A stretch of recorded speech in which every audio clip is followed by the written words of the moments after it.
adalah solusi bagi warga perkotaan atas terbatasnya lahan terbuka hijau. Lebih dari itu, urban farming juga menjadi sumber pangan dan gizi, serta sumber pendapatan warga kota.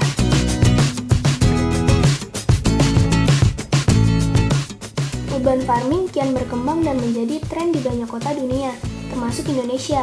Badan Pangan dan Pertanian Dunia atau FAO mencatat, pertanian perkotaan telah mampu menyediakan makanan untuk 700 juta penduduk kota atau 1/4 dari keseluruhan penduduk perkotaan di dunia. Bahkan, 15% pasokan makanan dunia sekarang ditanam di perkotaan. Saya rasa yang paling penting itu create awareness terhadap orang-orang yang hidup di kota. Kan mereka tidak tahu bagaimana bahwa kehidupan mereka itu tergantung dari lingkungan hidup mereka. Kalau tidak biasa, ya mereka nggak peduli.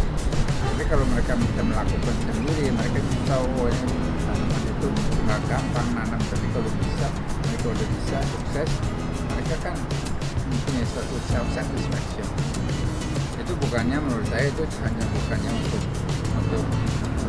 dapat tomat yang lebih murah sekali, enggak, bukan. Maksudnya itu supaya mereka bisa lakukan sendiri, meskipun tomatnya kurang bagus juga kalau mereka sendiri, wah ini buatan saya sendiri, saya tahu itu sehat, nggak ada pestisida atau tidak apa gitu.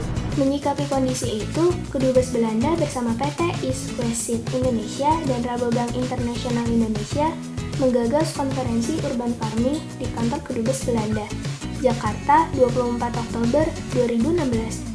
Tujuan utama konferensi ini yaitu menyusun kerangka aksi yang mencakup tema pengelolaan ekosistem hijau perkotaan, produksi dan pasokan pangan gizi, pengembangan mata pencaharian dan pengentasan kemiskinan, serta ketangguhan perkotaan dan tata kelolanya.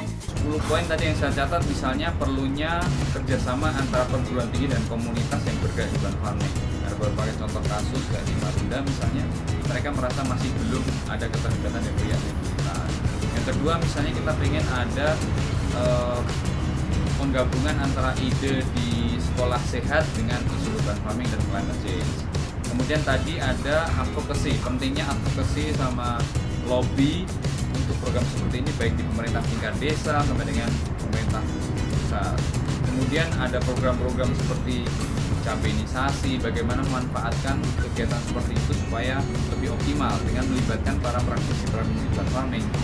Kemudian dua lagi yang menurut saya penting adalah perlunya semacam asosiasi para profesi urban farmer gitu.